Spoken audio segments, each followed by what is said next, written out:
ദൈവത്തിന് സ്തോത്രം. ദൈവവചനത്തിന് മുമ്പാകെ നമുക്ക് ചേർന്നിരിക്കുവാൻ വീണ്ടും വീണ്ടും ദൈവം നമുക്ക് അവസരം തരുന്ന നല്ല ഭാഗ്യത്തെ ഓർത്ത് ഞാൻ ദൈവത്തെ സ്തുതിക്കുന്നു. അല്പനേരത്തെ ചിന്തയ്ക്കായിട്ട് മത്തായിയുടെ സുവിശേഷം 6-ാം അധ്യായത്തിൻ്റെ 25 തൊട്ട് 34 വരെയുള്ള വാക്യങ്ങളാണ്. അതിൻ്റെ ആ 25-ാമത്തെ വാക്യം മാത്രം നമുക്ക് വായിക്കാം. അതുകൊണ്ട് ഞാൻ നിങ്ങളോട് പറയുന്നു, എന്ത് തിന്നും എന്ത് കുടിക്കുമെന്ന് നിങ്ങളുടെ ജീവനായിക്കൊണ്ടും എന്ത് ഉടുക്കുമെന്ന് ശരീരത്തിനായിക്കൊണ്ടും വിചാരപ്പെടരുത്. ഞാനിപ്പോൾ എടുക്കാൻ ഉദ്ദേശിക്കുന്ന ഭാഗം വിചാരപ്പെടരുതെന്നുള്ള ഒരൊറ്റ വാക്യം മാത്രമാണ്. കർത്താവ് വളരെ കൃത്യമായിട്ടും വ്യക്തമായിട്ടും മലപ്രസംഗത്തിൽ പറയുന്നുണ്ട്, എന്ത് തിന്നും എന്ത് കുടിക്കും എന്ത് ഉടുക്കും. നാളേക്കായിട്ടുള്ളൊരു വലിയ ചിന്തയാണ്. വളരെ അത്യാവശ്യമുള്ള മനുഷ്യൻ്റെ ആവശ്യങ്ങളാണിത്. എന്നാൽ സകല മനുഷ്യരെയും പിശാച് കീഴടക്കുന്ന ഒരു വിഷയമാണ് വിചാരപ്പെടുക. അതൊരു പാപമാണെന്ന് ആരും തന്നെ ചിന്തിക്കുന്നില്ല. അതൊരു സ്വാഭാവികമായൊരു കാര്യമല്ലേ നാം ചിന്തിക്കേണ്ടതെന്നൊക്കെയാണ് എല്ലാവരും പറയുന്നത്. എന്നാൽ കർത്താവ് വളരെ വ്യക്തമായി പറയുന്നു, അതിൻ്റെ പിന്നിൽ വ്യാപരിക്കുന്ന വലിയൊരു അവിശ്വാസമാണ്. നമ്മൾ എന്തിനു ഭാരപ്പെടണം, എന്തിനു വിചാരപ്പെടണം? നിങ്ങളുടെ ദൈനംദിന ആവശ്യങ്ങൾ നിങ്ങൾ ആഗ്രഹിക്കുന്നതിന് മുമ്പ്, നിങ്ങൾ ചിന്തിക്കുന്നതിന് മുമ്പ് തന്നെ എനിക്കറിയാം. നിങ്ങളുടെ കാര്യങ്ങളെല്ലാം ഞാൻ നോക്കിക്കോളാം. വളരെ വ്യക്തമായിട്ട് നമുക്കറിയാമല്ലോ, ഈ ഇസ്രായേൽ ജനങ്ങളും ഇസ്രായേലിൽ നിന്ന് പുറപ്പെടുമ്പോൾ അവർക്ക് യുദ്ധം എന്താണെന്ന് അറിയാൻ പാടില്ല. അവരുടെ കയ്യിൽ അത്യാവശ്യമുള്ള തിടുക്കത്തിലാണ് അവർ രക്ഷപ്പെട്ടത്. അർദ്ധരാത്രിക്ക് കുഞ്ഞാടിനെ കൊന്ന് അവരെ വളരെ പെട്ടെന്ന് തിടുക്കത്തിൽ നിന്നുകൊണ്ടാണ് അവർ ഭക്ഷണം കഴിച്ചത്. അവർ ഈ 40 കൊല്ലം മരുഭൂമി ജീവിക്കുന്നൊന്നും അവർ പ്രതീക്ഷിച്ചല്ല. ഒരു 11 ദിവസം കൊണ്ട് കനാനിലെത്താം. പക്ഷേ അവരെ ദൈവം നടത്തിയത് ആ വഴിയിൽ കൂടിയല്ല. കനാൻ ദേശം ജാതികളുടെ ദേശമാണ്. അവരവിടെ ചെന്ന് കഴിഞ്ഞാൽ ജാതികളുടെ എല്ലാ സ്വഭാവം അവരുടെ ജീവിതത്തിലേക്ക് കടന്നു വരും. അതുകൊണ്ട് അവർക്ക് വലിയൊരു രൂപാന്തരം വരുത്തിയിട്ടേ അങ്ങോട്ട് കൊണ്ടുപോകാൻ പാടുള്ളൂ എന്ന് ദൈവം നിശ്ചയിച്ചു. ജനങ്ങളതൊന്നും മനസ്സിലാക്കിയിരുന്നില്ല. അവരുടെ രൂപാന്തരം ഒരിക്കലും ആഗ്രഹിച്ചില്ല. അവരുടെ കഷ്ടപ്പാടൊന്ന് മാറണം, അവരുടെ സങ്കടങ്ങൾ മാറണം, ചാട്ടവാറിൻ്റെ അടിയൊന്ന് മാറണം. ഒരു സമയത്ത് അവർ ചിന്തിച്ചെന്നറിയാം, ഞങ്ങൾ എത്ര വേണേലും ഇഷ്ടം ഉണ്ടാക്കിത്തരാം, പക്ഷേ ഞങ്ങൾക്ക് വൈക്കോല് വേണം. അപ്പോൾ വൈക്കോലെങ്കിലും ഒന്ന് താ എന്നാണ് പറഞ്ഞ്. അപ്പം ആ അടിമനോവ് അവർക്ക് വിഷയമല്ല, അവർക്ക് കഷ്ടപ്പാടുള്ള വിഷയമല്ല. വൈക്കോലെങ്കിലും ഒന്ന് തന്നിരുന്നെങ്കിൽ എന്ന് പറഞ്ഞ് അവരെ നിലവിളിക്കുന്നൊരു സമയം കാണുന്നുണ്ട്. പ്രിയപ്പെട്ടവരെ, അങ്ങനെയുള്ള ജനത്തെയാണ് കർത്താവ് വിടുവിച്ചത്. അവരുടെ ദൈനംദിന ആവശ്യങ്ങൾക്കൊന്നും അവർക്കൊന്നും ചെയ്യാൻ പറ്റില്ല. വസ്ത്രമാണേലും ഭക്ഷണമാണേലും വെള്ളമാണേലും യാതൊരു കാര്യവും അവർക്ക് കരുതാൻ സാധിക്കുകയില്ല. എന്നാൽ എത്ര മനോഹരമായി കർത്താവ് അവരെ നടത്തി. നമ്മുടെ മുമ്പിൽ അതുണ്ട്, ദൃഷ്ടാന്തമായിട്ട് കിടപ്പുണ്ട്. എന്നിട്ടാണ് കർത്താവ് പറയുന്നത്, നിങ്ങൾ വിചാരപ്പെടരുതെന്ന് പറയുന്നത്. അതൊരു കൽപ്പനയാണ്. പക്ഷേ മനുഷ്യർക്കത് മനസ്സിലാവില്ല. വിചാരപ്പെടാതെ ജീവിക്കാൻ പറ്റില്ലെന്നാണ് അവർ പറയുന്നത്. നാളെക്കുറിച്ച് എല്ലാം ലോകത്തിൻ്റെ കാര്യങ്ങളാണ് കേട്ടോ, ലോകത്തിലെ ആവശ്യങ്ങളാണ്. ആ ജനത്തിന് ദൈവം കരുതേണ്ട കാരണം അവർ കനാൻ ദേശം ലക്ഷ്യമാക്കി ദൈവം പുറപ്പെടുവിച്ച ജനമാണ്, ദൈവത്തിൻ്റെ ജനമാണ്, അബ്രാമിൻ്റെ തലമുറക്കാരാണ്. അവരെ ദൈവം വളരെ പരിപാവനമായി ഒരു വിശുദ്ധ ജനമായി, സ്വന്തം ജനമായി, തനിക്ക് വസിക്കാൻ കൊള്ളാവുന്ന കൂടാരങ്ങളായിട്ട് ദൈവം കണ്ടതാണ്.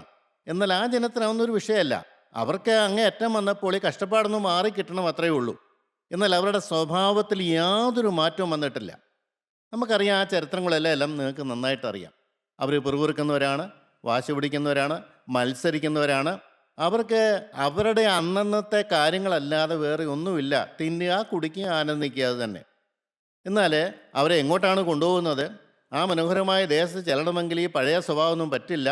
മിസ്രൈമിലെ ജീവിതം നമുക്കറിയാൻ പാടില്ലേ? എത്രയോ വിഗ്രഹാരാധനയുള്ള തകർന്നു പോയ ഒരു ദേശമാണ് അവിടുത്തെ ദേശം. ജാതി ആരാധനകൾ കൊണ്ട് എല്ലാം തകർന്നു പോയി. ആ ജനം യഹോവയായ ദൈവത്തെപ്പോലും അറിയാൻ പാടില്ലാത്ത രീതിയിൽ ജീവിക്കുന്ന ജനമാണ്. അങ്ങനെയുള്ള ജനത്തെ സ്വർഗത്തിലെ ദൈവം പാടുപെട്ട് കഷ്ടപ്പെട്ട് കഷ്ടതയിൽ കൂടെയും ശോധനയിൽ കൂടെയും നടത്തി അവർക്ക് മനോഹരമായ ദേശം കൊടുക്കാൻ ദൈവം വിചാരിച്ചപ്പോൾ അവർക്ക് വേണ്ട ദൈനംദിന ജീവിതത്തിൻ്റെ എല്ലാ കാര്യങ്ങളും ദൈവം കരുതിയത് നമുക്ക് പഠിക്കാൻ പറ്റുന്നൊരു കാര്യമാണ്. എന്നാൽ ഈ കാലഘട്ടത്തിൽ കർത്താവായ യേശുക്രിസ്തു വളരെ പ്രകടമായി നമ്മുടെ കണ്ണിന് മുമ്പിൽ ഉണ്ടായിട്ടും, ജീവനുള്ള ദൈവത്തിൻ്റെ വചനം നമുക്ക് നന്നായിട്ട് ലഭിച്ചിട്ടും, പരിശുദ്ധാത്മാവിൻ്റെ വ്യാപാരം ഉണ്ടായിട്ടും, ഈ ഭൂമിയിൽ യാതൊരു വിചാരവും കൂടാതെ സുഖമായി ദൈവത്തെ പാട്ടുപാടി സ്തുതിക്കാനുള്ള എല്ലാ സൗകര്യങ്ങളും ഉണ്ടായിട്ടും മനുഷ്യൻ വിചാരപ്പെടുന്ന കാണുമ്പോൾ ദൈവം ദുഃഖിക്കുന്നു. എന്ത് കാര്യത്തിലാണ് വിചാരപ്പെടുന്നത്? അവൻ്റെ ആത്മാവിൻ്റെ കാര്യത്തെക്കുറിച്ചല്ല. ദൈനംദിന കാര്യങ്ങൾ, നിസ്സാരമായ എന്ത് തിന്നും, എന്തുടുക്കും, എന്ത് കുടിക്കും, ഇതൊക്കെയാണ് വിഷയങ്ങൾ. എത്ര തരം താണു പോകുന്നു മനുഷ്യൻ. കർത്താവായ യേശുക്രിസ്തു ഭൂമിയിൽ വന്നിട്ടും, രക്ഷകൻ ഭൂമിയിലേക്ക് വന്നിട്ടും, രക്ഷയുടെ മാർഗം പറഞ്ഞു തന്നിട്ടും, നിങ്ങളെ സ്നേഹിക്കുന്ന ഒരു ദൈവമുണ്ട്, നിങ്ങളെ കരുതുന്നൊരു ദൈവമുണ്ട്, നിങ്ങളുടെ ഭൂമിയിലെ കാര്യങ്ങളെല്ലാം നിങ്ങൾ നോക്കേണ്ട, അത് ഞാൻ നോക്കിക്കൊള്ളാം, നിങ്ങളുടെ ആത്മാവിൻ്റെ രക്ഷയാണ് പ്രധാനപ്പെട്ട കാര്യം. നിങ്ങളിൽ പിശാച് കയറി നിങ്ങളെ തകർത്ത് കളയാണ്. അറപ്പാനും മുടിപ്പാനും മോഷ്ടിപ്പാനും വന്നവൻ നിങ്ങളെ നിയന്ത്രിക്കുകയാണ്. നിങ്ങൾ ഈ അവസ്ഥയിൽ കടന്നുപോയി കഴിഞ്ഞാൽ നിങ്ങൾക്ക് സ്വർഗരാജ്യത്തിൽ ചെല്ലാൻ സാധിക്കുകയില്ല. നിങ്ങൾ വിചാരിക്കുന്ന പോലെ അല്ല ഒരു സ്വർഗരാജ്യം ഉണ്ട്. ഞാൻ നിങ്ങളെ അത് പഠിപ്പിക്കാനാണ് ഇവിടെ വന്നിരിക്കുന്നത്. പിതാവായ ദൈവം നിങ്ങളെ സ്നേഹിക്കുന്നുണ്ട്, നിങ്ങളെ കരുതുന്നുണ്ട്, നിങ്ങൾക്ക് വേണ്ട എല്ലാ നന്മയും തരും. നിങ്ങളുടെ കഴിഞ്ഞ കാലം നിങ്ങൾ നോക്കിയാൽ, നിങ്ങൾ പിതാക്കന്മാരെ നടത്തിയ വഴികളൊക്കെ നോക്കിയാൽ വളരെ കൃത്യമായിട്ട് അറിയാൻ പറ്റും. പക്ഷേ ജനത്തിനൊന്നും ഇതൊരു വിഷയമല്ല. ഞാൻ അത്ഭുതപ്പെടാറുണ്ട്, എന്താണ് ഇതിൻ്റെ കാരണം? അല്ല, നമ്മൾ വിചാരപ്പെട്ട് ജീവിക്കുകയാണെങ്കിൽ വരാൻ പോകുന്ന ഭവിഷ്യത്ത് എന്താണ്? ഈ വിചാരപ്പെടുക എന്ന് പറയുന്നത് ദൈവകൽപ്പനയ്ക്ക് ഘടകവിരുദ്ധമാണ്. അവിശ്വാസം കൊണ്ട് മാത്രമാണത് വരുന്നത്. അങ്ങനെ അവിശ്വസിച്ച് നിൽക്കുമ്പോൾ പിശാച് അവനെ ഓരോ മനുഷ്യനിലും കയറി അവനെ നിയന്ത്രണത്തിലാക്കി ആ നിരാശയോടെ മനുഷ്യൻ ഭൂമി ജീവിക്കേണ്ടി വരും.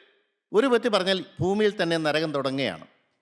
ഭൂമിയിൽ തന്നെ നരകത്തിൻ്റെ ആരംഭം തുടങ്ങുകയാണ്. മനുഷ്യന് സ്വസ്ഥതയില്ല, സമാധാനമില്ല. സഹോദരങ്ങളെ, വ്യക്തമായിട്ട് നിങ്ങൾ മനസ്സിലാക്കണം, നിങ്ങളുടെ ജീവിതം എങ്ങനെയുണ്ട്?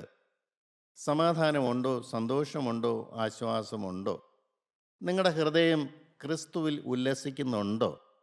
ഒരു സ്വർഗരാജ്യം എനിക്ക് വേണ്ടി ഒരുക്കിയിരിക്കുന്നു ഉണ്ടെന്നുള്ള ബോധ്യമുണ്ടോ? എന്നെ തേടി വന്ന ഒരു രക്ഷകൻ, അവൻ എനിക്ക് വേണ്ടി ക്രൂശിൽ മരിച്ചെന്ന് ആരെങ്കിലും ചിന്തിക്കുന്നുണ്ടോ? അവൻ ഇന്നും ജീവിക്കുന്നുണ്ട്. അവൻ ഇന്നും എൻ്റെ അടുത്ത് വന്ന് എന്നോട് കെഞ്ചി യാചിക്കുന്നുണ്ട്. ഇത് ആരെങ്കിലും അറിയുന്നുണ്ടോ? പ്രിയപ്പെട്ടവരെ, നമുക്കിന്നിവിടെ ചിന്തിക്കാനുള്ളൊരു വിഷയം, നമ്മളിങ്ങനെ ഭാരപ്പെട്ടാൽ നമുക്ക് വരുന്ന നഷ്ടം എന്താണ്? നമ്മൾ ഭാരപ്പെട്ട് കഴിയുന്നു, വലിയ ഓരോന്നില്ലാണ്ട് കഴിയുന്നു. അതെൻ്റെ ഫെയ്റ്റ്, അതാണ് എൻ്റെ തലവിധി, അങ്ങനെയാണെന്നൊക്കെ ഓരോരുത്തർ പറയുന്നത് കേട്ടിട്ടുണ്ട്. എൻ്റെ വിധി അങ്ങനെയാണ്, ഞാൻ ഇങ്ങനെയായിപ്പോയി, എന്ത് ചെയ്യാം? മോഹന സ്വപ്നങ്ങളുണ്ടായിരുന്ന ഒരു കാലം ഉണ്ടായിരുന്നു. അതിൽ നിന്നെല്ലാം ഘടകവിരുദ്ധമായിട്ട് ഇപ്പോൾ ഇങ്ങനെ അങ്ങ് തള്ളി നീക്കുകയാണ് ജീവിതം. പ്രിയപ്പെട്ടവരെ, ഇങ്ങനെ ഭാരപ്പെട്ടാൽ സംഭവിക്കുന്ന കാര്യം എന്താണ്? നമുക്ക് നോക്കാം. വിചാരപ്പെടുമ്പോൾ കർത്താവ് വളരെ വ്യക്തമായിട്ട് പറയുന്നുണ്ട്. അതിൻ്റെ 31-ാമത്തെ വാക്യത്തിൽ പറയുന്നുണ്ട്, ആകയാൽ നാം എന്തു തിന്നും, എന്തു കുടിക്കും, എന്തു ഉടുക്കും എന്നിങ്ങനെ നിങ്ങൾ വിചാരപ്പെടരുത്. ഇവയൊക്കെയും ജാതികൾ അന്വേഷിക്കുന്നു. നിങ്ങൾ ജാതികളുടെ നിലവാരത്തിലേക്ക് താഴുകയാണ്. ജാതികൾ എങ്ങനെയാണ് ജീവിക്കുന്നത്? ദൈനംദിന ജീവിതത്തിൻ്റെ കാര്യങ്ങൾ മാത്രം അവർക്ക് വിഷയം. അതിനുവേണ്ടി അവർ അധ്വാനിക്കുന്നു, ഓടുന്നു. ഞാൻ പറഞ്ഞില്ലേ, ജീവിതത്തിൽ സുഖിക്കുക എന്നൊരു ലക്ഷ്യം മനുഷ്യരുടെ എല്ലാവരുടെ ഉള്ളിൽ കിടക്കുകയാണ്. സന്തോഷമായിട്ട് ജീവിക്കണം, മാക്സിമം ഈ ലോകം തരുന്ന സന്തോഷം ആസ്വദിക്കണം. ജാതികളുടെ നിലവാരത്തിലേക്ക് ദൈവ പൈതങ്ങൾ മാറുന്നു. ദൈവത്തിന് ഏറ്റവും ദുഃഖമുള്ളൊരു കാര്യമാണ്, എല്ലാ സൗകര്യങ്ങളും കൊടുത്തിട്ടും അവർ എൻ്റെ കരത്തിൻ്റെ കീഴിൽ കഴിയേണ്ടവർ, എൻ്റെ കരം പിടിച്ച് കഴിയേണ്ടവർ, എൻ്റെ വചനം കേട്ട് വിശ്വസിച്ച് അനുസരിക്കേണ്ടവർ, എൻ്റെ കൃപയെ അനുഭവിക്കേണ്ടവർ, എൻ്റെ പ്രൊട്ടക്ഷൻ അനുഭവിക്കേണ്ടവർ, എൻ്റെ സംരക്ഷണം അനുഭവിക്കേണ്ട എൻ്റെ പ്രിയപ്പെട്ട ജനം ജാതികളെപ്പോലെ ജീവിക്കുന്നു. പ്രിയപ്പെട്ടവരെ, മനസ്സിലാക്കണം, ഇന്ന് ലോകമനുഷ്യൻ നോക്കുമ്പോൾ ഈ ക്രിസ്ത്യാനി എന്ന് പറയുന്നവരോ കൂട്ടായ്മയെന്ന് പറയുന്നവരോ അവർക്ക് മറ്റുള്ളവരെക്കാൾ എന്ത് വ്യത്യാസം? അവരുടെ സ്വഭാവത്തിൽ എന്ത് മാറ്റം? എടുത്തു പറയാൻ പറ്റുന്ന എന്ത് കാര്യമുണ്ട്? ഇല്ലേ? നിർബന്ധ ബുദ്ധി ഇല്ലേ? വാശിയില്ലേ? വൈരാഗ്യമില്ലേ? ഇഷ്ടക്കുറവില്ലേ? ഒരാളോട് അടുക്കുമ്പോൾ നമുക്കറിയാം ആ ആളുടെ ക്വാളിറ്റി എന്താണെന്ന്.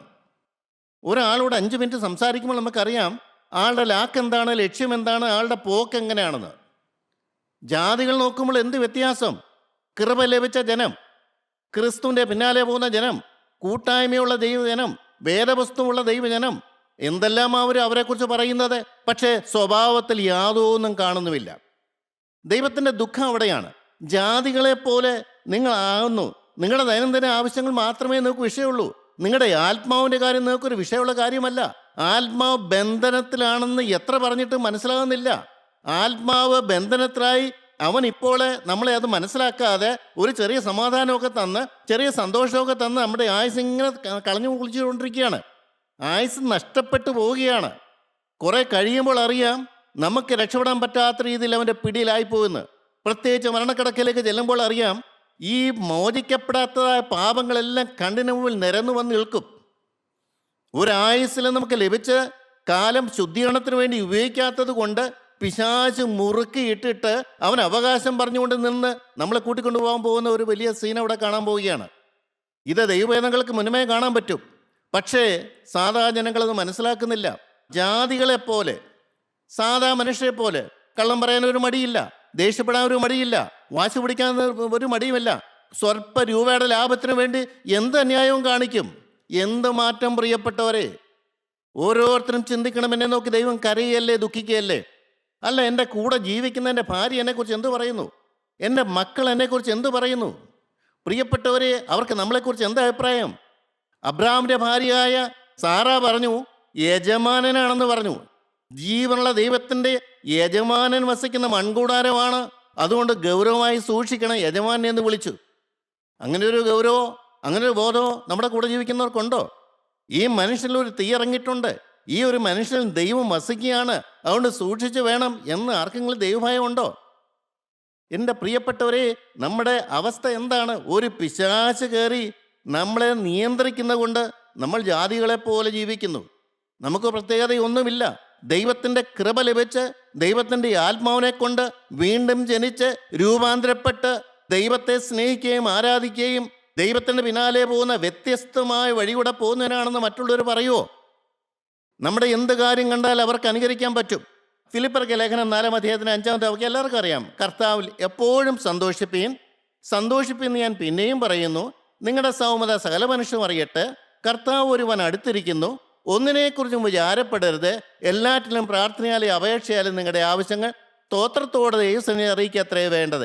എന്നാൽ സകല ബുദ്ധിയും കവിയുന്ന ദൈവസമാധാനം നിങ്ങളുടെ ഹൃദയങ്ങളെയും നിലകളെയും ക്രിസ്തു യേശുവിൽ കാക്കും. അവിടെ ഒരു വാക്ക് ശ്രദ്ധിക്കാതെ പോകുന്നുണ്ട്. കർത്താവ് ഒരുവൻ അടുത്തിരിക്കുന്നു. വിചാരപ്പെടുമ്പോൾ സംഭവിക്കുന്ന വലിയൊരു ഭവിഷ്യത്ത് കർത്താവ് വരുമെന്നുള്ള കാര്യം നമ്മുടെ ഹൃദയത്തിന് പിശാച് എടുത്ത് മാറ്റിക്കളയും. ഈ വചനം വായിച്ചപ്പോഴാണ്, എപ്പോഴും വായിക്കുന്നതാണ് കാണാൻ എനിക്കറിയാം. പക്ഷെ അതിനകത്തൊരു വാക്ക് കിടപ്പുണ്ട്, കർത്താവ് വരുവാൻ അടുത്തിരിക്കുന്നു. അതുകൊണ്ട് നിങ്ങൾ വിചാരപ്പെടരുത്. നിങ്ങളുടെ ലക്ഷ്യം കർത്താവ് വരുമ്പോൾ നിങ്ങൾ ഒരുക്കപ്പെട്ടവരായി എടുക്കണം എന്നുള്ളതാണ്. അല്ലെങ്കിൽ നിങ്ങളുടെ മരണം വരും. ഈ ഒരു വലിയ ഗൗരവം വിചാരപ്പെടുന്ന മനുഷ്യൻ്റെ ഉള്ളിൽ നിന്ന് പിശാചെടുത്തും കളയും. നമുക്ക് വലിയ തെറ്റും കുറ്റവും തോന്നുമില്ല. ഒരു ഭാരം വന്നാൽ എന്താ കുഴപ്പം, വിചാരം വന്നാൽ അത് നോർമല്ലെന്ന് ചിന്തിക്കുന്നത്. നിങ്ങൾ ഓരോരുത്തരും ചിന്തിച്ചു നോക്കിയാൽ, രാവിലെ എഴുന്നേറ്റു, പകൽ 12 മണിക്കൂറുണ്ടല്ലോ. എപ്പോഴെങ്കിലും കർത്താവ് രണ്ടാവ് വരുമെന്നുള്ള ബോധം നമ്മളെ ഭരിച്ചിട്ടുണ്ടോ? എപ്പോഴും ഒരു പാളി ചിന്തയെങ്കിലും വരാറുണ്ടോ? വരില്ല പ്രിയരേ, വരാൻ സാധ്യമല്ല. എന്തുകൊണ്ട്? നമ്മുടെ ഹൃദയം പിശാച് നിയന്ത്രിക്കുന്നത് കൊണ്ട് അങ്ങനൊരു ചിന്ത അവൻ ഒരിക്കലും തരില്ല. കർത്താവ് രണ്ടാം വരുമെന്നൊക്കെ ആൾക്കാർ പറയും, പക്ഷെ അതിനുള്ള ഒരുക്കമുണ്ടോ? കർത്താവ് വരുമ്പോൾ വിശുദ്ധന്മാരെ മാത്രം ചേർത്ത് കൊള്ളുന്ന ആ ഒരു സന്ദർഭമാണെങ്കിൽ, അത് വിശ്വസിക്കുന്നുണ്ടെങ്കിൽ എനിക്കതിനുള്ള ഒരുക്കം തുടങ്ങിയോ? ഒരു വിശുദ്ധനാകാനുള്ള ശ്രമം എൻ്റെ പക്ഷത്ത് എന്തുണ്ട്? ഞാൻ എത്രമാത്രം അതിനുവേണ്ടി അധ്വാനിക്കുന്നുണ്ട്? അതിനുവേണ്ടി ദൈവസന്നിധിയിൽ കിടന്ന് കരയുന്നുണ്ട്? ഈ ഭൂമിയിലെ വിഷയങ്ങളെല്ലാം തട്ടി മാറ്റി എനിക്ക് സ്വർഗത്തിൽ പോകണം, എപ്പോൾ മരിച്ചാലും എനിക്ക് കർത്താവിൻ്റെ സന്നിധിയിലേക്ക് പോകണം എന്നുള്ള ആ വിഷയം നമ്മുടെ ഹൃദയത്തെ ഭരിക്കുന്നുണ്ടോ? ഓരോരുത്തരും ചിന്തിക്കണേ പ്രിയരെ. വചനം കേട്ടിട്ട് യാതൊരു കാര്യവുമില്ല. ഇഷ്ടംപോലെ വചനം നമുക്ക് കിട്ടുന്നുണ്ട്, എന്നും കിട്ടുന്നുണ്ട്. പക്ഷെ ആ വചനം ക്രിയ ചെയ്യാൻ നമ്മുടെ ഹൃദയം തുറന്നു കൊടുക്കുന്നുണ്ടോ? ആ വചനം ക്രിയ ചെയ്തെന്നിൽ മാറ്റം വരുത്തുന്ന ഒരു സംഭവം നടക്കുന്നുണ്ടോ? ദൈവത്തിൻ്റെ പരിശുദ്ധമായ ശക്തിയോടെ ഇറങ്ങി വന്ന് എന്നെ കീഴ്മേൽ മറിക്കാൻ ഞാൻ വിട്ടുകൊടുക്കുന്നുണ്ടോ? മനുഷ്യന് അനുവാദം കൊടുക്കാതെ ദൈവത്തിന് ഒന്നും ചെയ്യാൻ പറ്റില്ല. കർത്താവ് രണ്ടാവ് വരും. പക്ഷെ എടുക്കപ്പെടുന്ന എത്ര പേരുണ്ട്? ഈ ഭൂമിയിലെ സകല കാര്യങ്ങളും പഴയ പോലെ തന്നെ നടക്കും, ഒരു സംശയമില്ല.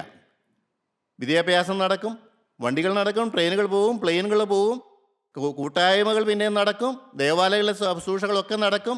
എല്ലാം ഈ ഭൂമി പഴയ പോലെ തന്നെ നടക്കും. പക്ഷെ ചിലർ മാത്രം ഇവിടെ കാണില്ലെന്ന് മാത്രം. അവരെടുക്കപ്പെടും.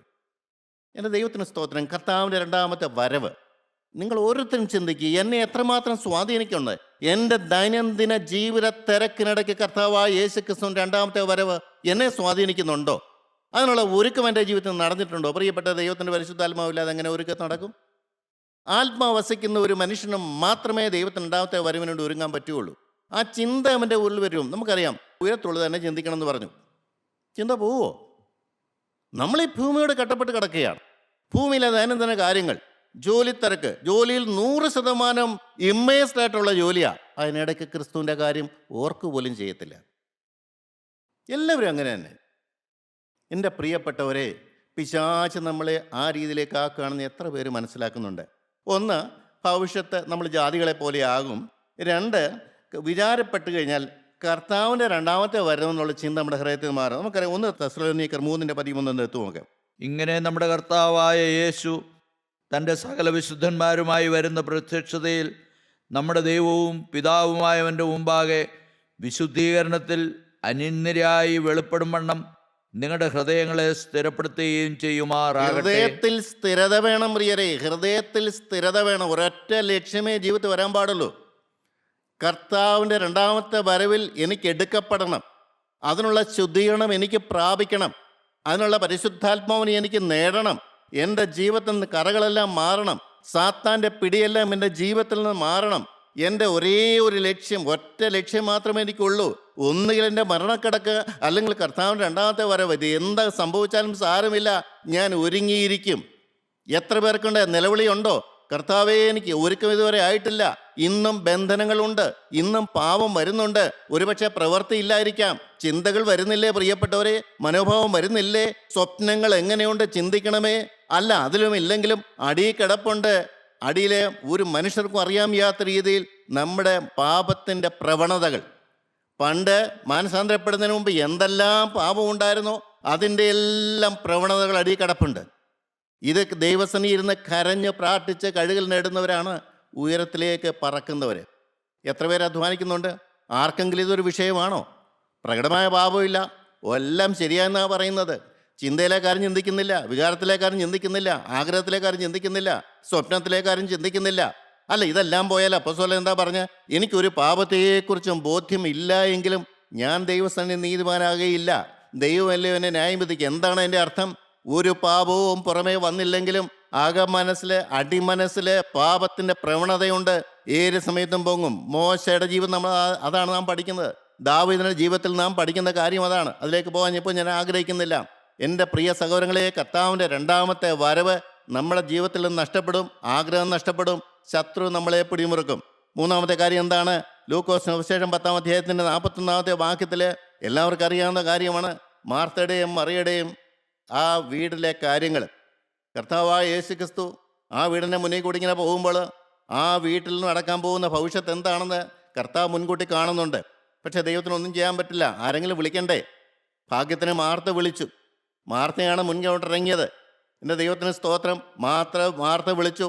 ആദ്യത്തെ മര്യാദ കൊണ്ട് കർത്താവിനെ അവിടെ ഇരുത്തിയിട്ട് അവൾ അടുക്കളയിലേക്ക് പോവുകയാണ് കർത്താവിനെ ശുശ്രൂഷിക്കാൻ വേണ്ടി. എന്നാൽ അവിടെ സൗകര്യം മറിയ ഉണ്ടായിരുന്നു. മറിയ എന്ത് ചെയ്തു? മാർത്തയുടെ ചിന്താഗതിയൊന്നും അല്ല മറിയക്കുള്ളത്.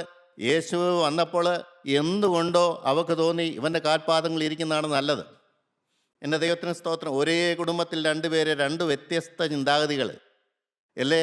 ആദിമ കുടുംബത്തിൽ തന്നെ ഉണ്ടായിരുന്നു.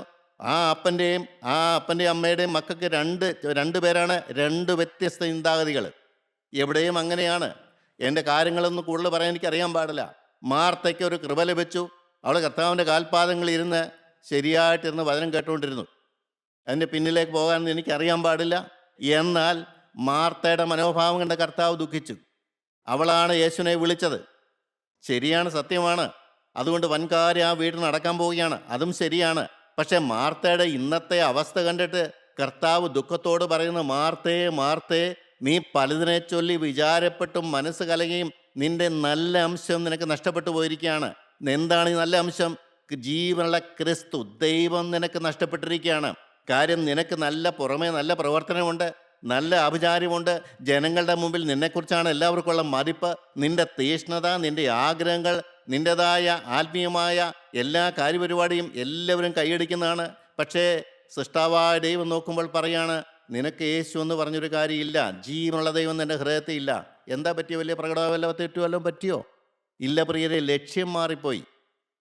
വേല ചെയ്യുന്നതിലുള്ള താല്പര്യം, സ്വന്തം ഇഷ്ടപ്രകാരം വേല ചെയ്യുകയാണ്, ദൈവത്തിന് വേണ്ടി അധ്വാനിക്കുകയാണ്, ദൈവത്തെ പ്രസാദിപ്പിക്കാൻ നോക്കുകയാണ്.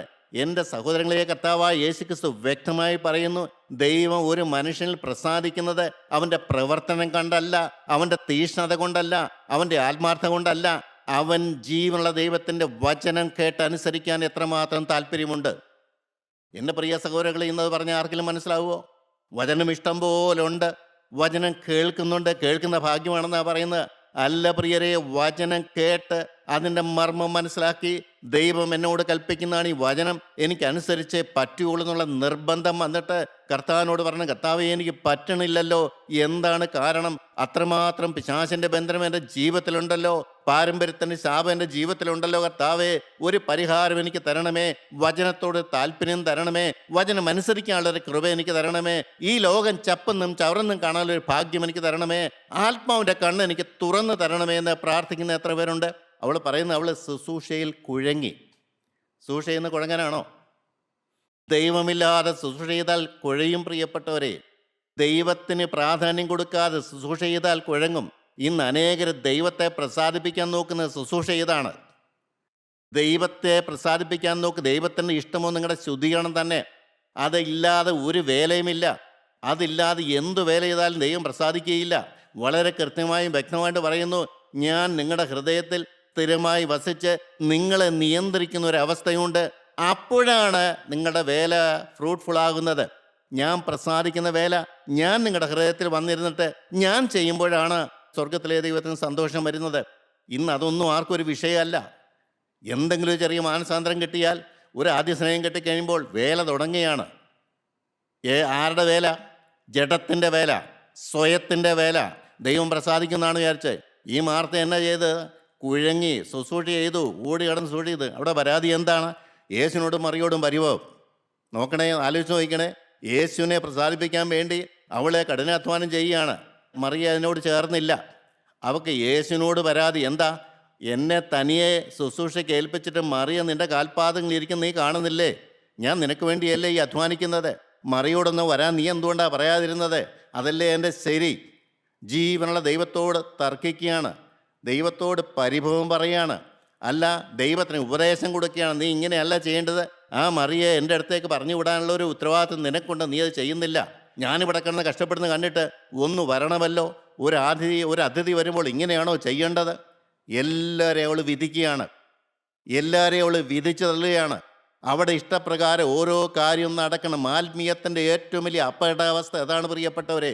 ഞാനാണ് എല്ലാ കാര്യത്തിലും ശരിയായ കാഴ്ചപ്പാട് എനിക്കുള്ളത്. എല്ലാവരെയും എൻ്റെ മാനദണ്ഡം വെച്ച് മറ്റുള്ളവരെ വിധിക്കുകയാണ്. യേശുവിനെ പോലും അവൾ ഉപദേശിക്കുകയാണ്. യേശു ഇങ്ങനെ ചെയ്യണമായിരുന്നു എന്നാണ് പറയുന്നത്. മറിയോട് പരിഭവം. ഒരു വീട്ടിലല്ലേ കഴിയുന്നത്? യേശു വന്നപ്പോൾ അത് രണ്ടായി. ഇതുവരെയും സഹോദരന്മാരായിരുന്നു. ഇപ്പം എന്താണ്? അങ്ങോട്ടും ഇങ്ങോട്ടും എതിർപ്പുണ്ടാകുകയാണ്. അവർ രണ്ടും രണ്ടഭിപ്രായമായി ചേരിയായിട്ട് മാറുകയാണ്. നല്ല അംശമായ യേശുവിനെ അവൾക്ക് തിരഞ്ഞെടുക്കാൻ പറ്റണില്ല. മറിക്കത് പറ്റി, പക്ഷെ അവൾക്കത് പറ്റിയില്ല. യേശു പറയുന്നു, ആരും അപഹരിക്കാത്തൊരംശം ഈ മറിയയ്ക്ക് കിട്ടി, നിനക്കതില്ലല്ലോ മകളെ. സങ്കടത്തോടാണ് യേശു പറയുന്നത്. യേശു ആ വീട്ടിൽ വന്നിട്ടും യേശുവിന് സങ്കടം സഹിക്കാൻ പറ്റുന്നില്ല. ക്ഷണിച്ചു, ശരിയാണ്. അവരുടെ അവസ്ഥ പറഞ്ഞു കൊടുത്തു. അവൾക്കത് മനസ്സിലാക്കാൻ പറ്റുന്നില്ല, ഗ്രഹിക്കാൻ പറ്റുന്നില്ല. നല്ല അംശം നഷ്ടമായി പോകും വിചാരപ്പെട്ടാൽ, ശുശ്രൂഷയിൽ കുഴങ്ങിയാൽ. പ്രിയരെ, ഒന്ന് മനസ്സിലാക്കണമേ. അനേക സൗരന്മാർ വേലയ്ക്ക് പ്രാധാന്യം കൊടുത്തു പോകുന്നവരുണ്ട്. വേല ചെയ്യേണ്ടത് മനുഷ്യനല്ല, വേല ചെയ്യേണ്ടത് ശുദ്ധീകരണം പ്രാപിക്കുന്ന മനുഷ്യന് മാത്രമേ പറ്റുള്ളൂ. അവനിൽ ദൈവത്തിൻ്റെ ആത്മാവാണ് വേല ചെയ്യേണ്ടത്. ദൈവത്തിൻ്റെ ആത്മാവ് നിറഞ്ഞു നിൽക്കുമ്പോൾ വേല ദൈവത്തിൻ്റെ ആത്മാവിൻ്റെ നിയന്ത്രണത്തിലായിത്തീരും. അതിൽ മാത്രമേ ദൈവം പ്രസാദിക്കുകയുള്ളൂ. അപ്പോൾ ഞാൻ വന്നത്, ഒന്ന് വിചാരപ്പെട്ട് കഴിഞ്ഞാൽ ജാതികളെ പോലെ ആയിപ്പോകുമെന്നാണ് ഒന്ന് പറഞ്ഞത്. രണ്ടാമത്തെ കാര്യം, കർത്താവിൻ്റെ രണ്ടാമത്തെ വരവ്, ആ ചിന്ത നമ്മുടെ ഉള്ളത്തിൽ മാറിപ്പോകുന്നതാണ്. മൂന്നാമത്തെ കാര്യം, നല്ല അംശം നമുക്ക് നഷ്ടമായി പോകും. പ്രിയപ്പെട്ടവരെ, നാലാമത്തെ കാര്യം എന്താ? ഹൃദയം വഷളായി പോകും. 2 കൊരിന്ത്യർ 11 അധ്യായത്തിൻ്റെ 2-3 വാക്യം നമുക്ക് വായിക്കാം. ഞാൻ ക്രിസ്തുവിൻ്റെ എരിവോടെ പറയുന്നു, ക്രിസ്തു എന്ന ഏകപുരുഷനെ നിർമ്മല കന്യകയായി ഏൽപ്പിപ്പാൻ വിവാഹം നിശ്ചയിച്ചിരിക്കുന്നു. ഓരോ വീണ്ടെടുക്കപ്പെട്ട ദൈവങ്ങളെയും അപ്പോസ്തലൻ പറയുകയാണ്, നിങ്ങൾ സാധാരണക്കാരനല്ല. ഒരു വീണ്ടെടുപ്പ് ലഭിച്ചുവെങ്കിൽ, ദൈവം നിങ്ങളെ കണ്ടുവെങ്കിൽ, ദൈവം നിങ്ങളിൽ പ്രസാദിച്ചുവെങ്കിൽ, ഒരു ആദ്യ സ്നേഹം നിങ്ങൾക്ക് കിട്ടിയെങ്കിൽ, നിങ്ങൾക്കൊരു മാറ്റം കിട്ടിയെങ്കിൽ, നിങ്ങൾക്കൊരു മാനസാന്തരം കിട്ടിയെങ്കിൽ, ദൈവം കാണുന്ന താണ നിലവാരമൊന്നുമല്ല. ക്രിസ്തു എന്ന മണവാളൻ, ക്രിസ്തു എന്ന മണവാളൻ്റെ മണവാട്ടിയാകാനാണുള്ള വിളി ലഭിച്ചിരിക്കുന്നത്. എത്ര പേര് എൻ്റെ പ്രിയ സഹോദരങ്ങളെ നിങ്ങൾക്ക് ആ ഗൗരവം മനസ്സിലാക്കുന്നുണ്ട്? ഞാൻ യേശുവിൻ്റെ മണവാട്ടിയാണ്. എൻ്റെ ദൈവത്തിന് സ്തോത്രം. അർഹതയില്ലാത്ത, യോഗ്യതയില്ലാത്ത, തകർന്നു കടന്ന, ചേറ്റുകുഴി കടന്നിരുന്ന, പാരമ്പര്യത്തിൻ്റെ ശാപമുള്ള, പൊട്ടിത്തെറിക്കുന്ന പ്രായത്തിൽ എല്ലാ തോന്നിവാസം ചെയ്ത ഈ യൗവനക്കാരനെ ദൈവം വിളിച്ചുവെന്ന്. ആരായിട്ടാണ്? എൻ്റെ ദൈവത്തിന് സ്തോത്രം, ശിഷ്യനായിട്ടൊന്നുമല്ല, കർത്താവായ യേശു ക്രിസ്തുവിനെ മണവാട്ടിയാകാൻ വേണ്ടി. അനേക ആൾക്കാർ ഈ ലോകത്തിലുണ്ട്. എനിക്കല്ലയോ ഭാഗ്യം ലഭിച്ചത്. ഞാൻ സന്തോഷത്തോടെ സ്വീകരിക്കുകയാണ്. യോഗ്യതയില്ലെന്നറിയാം, അർഹതയില്ലെന്ന് എനിക്ക് നന്നായിട്ട് അറിയാം. പക്ഷെ അവൻ എന്നെ കണ്ടുപോയല്ലോ. അവൻ എന്നോട് പറഞ്ഞു, നിന്റെ മണവാളൻ ഞാനാണ്. നിനക്ക് വേറെ അന്യപുരുഷൻ പാടില്ല, അന്യദൈവം പാടില്ല, അന്യ സന്തോഷം പാടില്ല, അന്യതൊന്നും പാടും. ഞാൻ ഒഴികെ ഒരു നന്മയും നിന്റെ ജീവിതത്തിൽ വരാൻ പാടില്ല. ഞാൻ സന്തോഷത്തോടെ സ്വീകരിച്ചു. പ്രിയപ്പെട്ടവരെ, എന്തെല്ലാം കുറവുകളുണ്ടെങ്കിലും കുറ്റങ്ങളുണ്ടെങ്കിലും അവൻ്റെ വിളിക്കാൻ വില കൊടുത്തൊരു മനുഷ്യനാണ് ക്രിസ്തു എന്ന ഏകപുരുഷൻ്റെ നിർമ്മല കന്യക. പുരുഷൻ തൊടാത്ത നിർമ്മല കന്യ, ലോകത്തിന് മാലിന്യമേക്കാത്ത നിർമ്മല കന്യക, മായാ പ്രപഞ്ചത്തിൻ്റെ പിന്നാലെ പോകാൻ യാതൊരു താല്പര്യമില്ലാത്ത, എന്തെല്ലാം പരീക്ഷകൾ വന്നാലും എനിക്ക് വേണ്ട, ഞാൻ യേശുവിൻ്റെ മണവാട്ടിയാണെന്ന് പറഞ്ഞുകൊണ്ട് തള്ളിക്കളയുന്ന ഒരു മണവാട്ടി. എൻ്റെ ദൈവത്തിന് നന്ദിയോടെ സ്തോത്രം. ആ അപ്പോസ്തലൻ പറയാണ്, എനിക്കൊരു വലിയ പേടിയുണ്ട്. അപ്പോയിൻമെൻറ്റ് കിട്ടി ശരിയാണ്, കല്യാണം ഉറച്ചു ശരിയാണ്, ഓതര വിട്ടു ശരിയാണ്, പക്ഷെ എനിക്കൊരു പേടിയുണ്ട്. സർപ്പം ഉപായത്താൽ ചതിച്ചതുപോലെ ക്രിസ്തുവിനുള്ള ഏകാഗ്രതയും നിർമ്മലതയും വിട്ട് വഷളായി പോകുമോ ഞാൻ ഭയപ്പെടുന്നു. എൻ്റെ ദൈവത്തിന് സ്തോത്രം. ഞാൻ ആ വേദന ഉൾക്കൊള്ളുകയാണ്. അപ്പോസ്തലൻ്റെ വേദനയാണ്. അപ്പോസ്തലൻ ഓടി നടന്ന് വേല ചെയ്തു.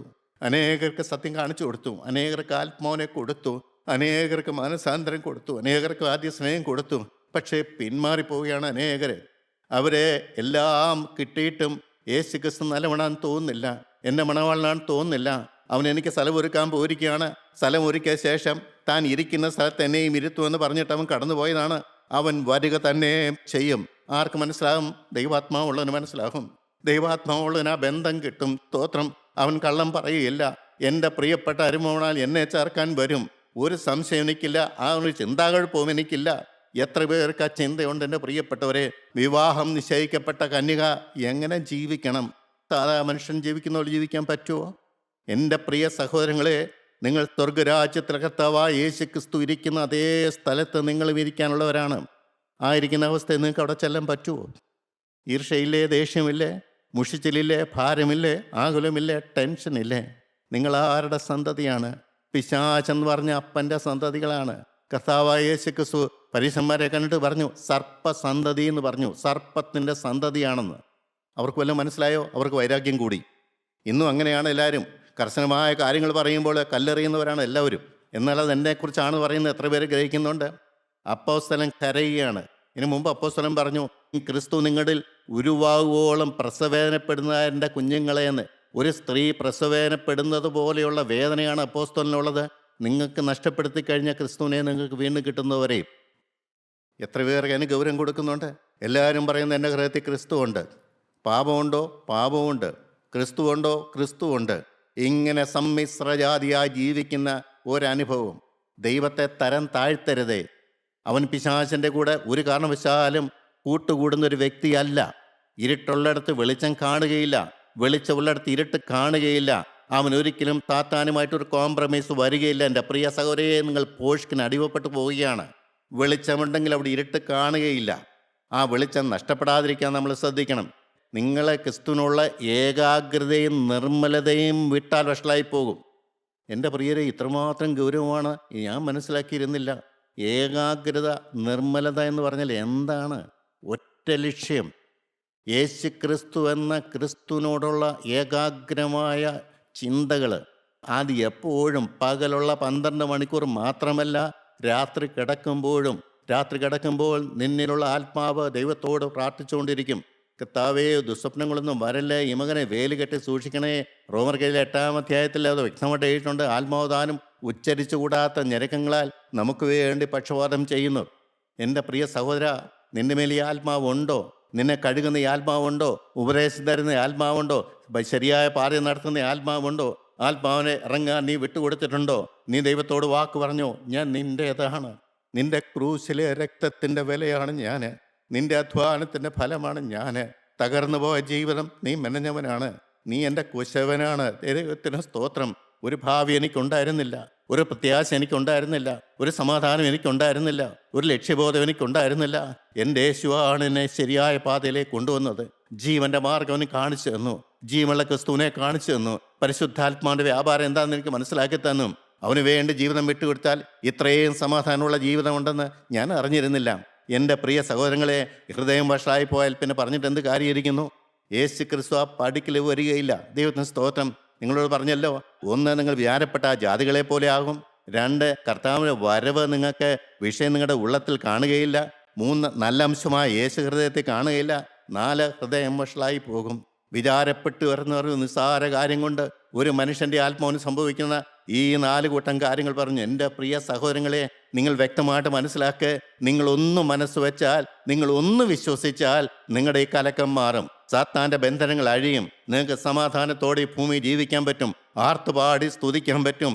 ഏകാന്തതയിൽ എൻ്റെ ദൈവത്തിൻ്റെ സാന്നിധ്യം താഴോട്ട് ഇറങ്ങി വരും, ഇടിച്ചിറങ്ങി വരും. നിങ്ങൾ ആളും മാറും. നിങ്ങൾ സൗമ്യരാകും, ശാന്തരാകും. പഴയ സ്വഭാവങ്ങൾ നിങ്ങൾ ഒരിക്കലും പിന്നെ ഓർക്കുപോലും ഇല്ല. എൻ്റെ ദൈവത്തിന് സ്തോത്രം. പണ്ട് മിസ്രൈമിലായിരുന്നോ? ചിന്ത വരികയില്ല പ്രിയരെ.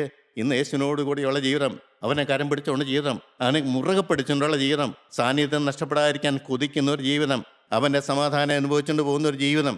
എൻ്റെ പ്രിയരെ, ഈ ജീവജല നദികൾ ഭാര്യയിലേക്കും മക്കളിലേക്കും വ്യാപരിക്കുകയില്ലേ? ആരെങ്കിലും അടുത്ത് വന്നാൽ ഈ ജീവജല നദി അങ്ങോട്ട് പോകും. എൻ്റെ പ്രിയ സഹോദരങ്ങളെ, നമ്മൾ ചിന്തിച്ചു നോക്കെ. എത്ര വർഷമായി കൂട്ടായ്മയെ കഴിയുന്നു? എത്ര വർഷമായി വചനം കേൾക്കുന്നു? നാം മൂലം ആരെങ്കിലും ക്രിസ്തുവിനെ കണ്ടെത്തിയോ? ആർക്കെങ്കിലും ഈ സമാധാനം കണ്ടെത്തിയോ? ആരെങ്കിലും സ്വസ്ഥത അനുഭവിക്കുന്നുണ്ടോ? എൻ്റെ ദൈവത്തിന് സ്തോത്രം. അല്ല, നിങ്ങൾക്കെങ്കിലും ഈ അനുഭവം കിട്ടുന്നുണ്ടോ? ഉയരത്തിൽ പറന്ന് നിൽക്കാൻ നിങ്ങൾക്ക് പറ്റുന്നുണ്ടോ? സ്തുതിയുടെ നാവ് നിങ്ങൾക്ക് ലഭിക്കുന്നുണ്ടോ? ആത്മാവിൽ പ്രിയരെ നിങ്ങൾക്ക് സ്തുതിക്കാൻ പറ്റുന്നുണ്ടോ?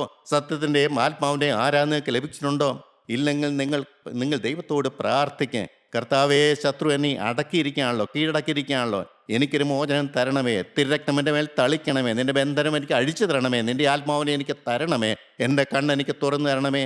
ദൈവനാമം മാത്രം മഹത്വപ്പെടുവാനായിട്ട് ദൈവത്തിന് സ്തോത്രം.